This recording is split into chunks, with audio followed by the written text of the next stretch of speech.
Have you ever seen an orzotto this vibrant? This creamy red cabbage orzotto will definitely turn some heads at your next dinner party. Begin by dry frying the pancetta in a pan for a few minutes until cooked through and crispy, then set aside.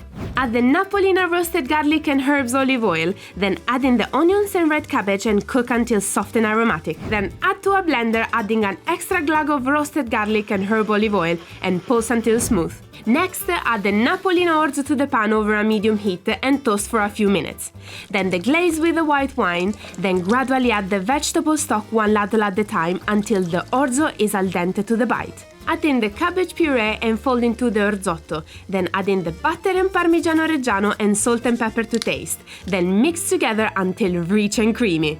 Then spoon into bowls, topping with a little extra Parmigiano Reggiano, the crispy pancetta and a handful of fresh parsley. Then finish off with a drizzle of Napolina roasted garlic and herbs olive oil and dig in. Your friends will thank you.